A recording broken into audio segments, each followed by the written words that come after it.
Hello, I come from a family of 12 and I grew up with my extended family. My aunties, my cousins, my grandparents. I lived on the side of the road. Even though the accommodation wasn't great, I still had the support of my family. My mother died at the age of 59 from breast cancer. By the time she depended on the public service, and by the time she was referred on, it was too late, she was too sick, and she died. I remember myself going back a few years ago. I moved to the UK and I went there for a year or two, and I had a GP here in Ireland, and I thought when I came home from England back to Ireland that I had nothing to do when to go back into that service that I had before I left. But to my surprise, I was told that they were full up. So through going back and ringing up, and after that they sent me a call and told me that I could come back to the service. I didn't go back because I felt I wasn't wanted, even though I had built up the trust with that service. And I didn't go back, and I went on and looked for another GP somewhere else. Nowadays what happens is, if the travellers refuse the GP service, they have to get 3 written refusals on paper, and the HSE will appoint them a GP that will take them on. I feel myself that if you have health insurance and that if you're wealthy, that you will get priority within the health service. With all the cutbacks now that are in place, it's going to make things even worse for the poor and the vulnerable and people from disadvantaged groups. I see a lot of my community moving into apartments and standard housing, even though you might think accommodation is better than living on the side of the road or living on a halting site. It causes isolation and mental health, and on top of that, if you're unemployed with rent allowance, you have to top up a rent payment every month, and that causes huge problems.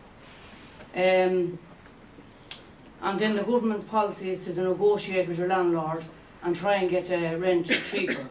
But if you're a traveller and you're coming from my community, it's harder getting accommodation in the first place, never mind to negotiate with a landlord.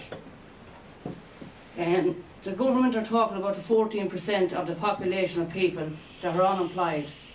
What about the 80% of travellers are unemployed? What's going to be done about that? It seems that people think that travellers don't want to get into the workplace. Well, I can tell you that they do want to get into the workplace, and we done a 6-month internship with travellers that are well and willing and able to work within the workplace. But because of discrimination there with employers and not wanting to take travellers on, that's a big, huge barrier.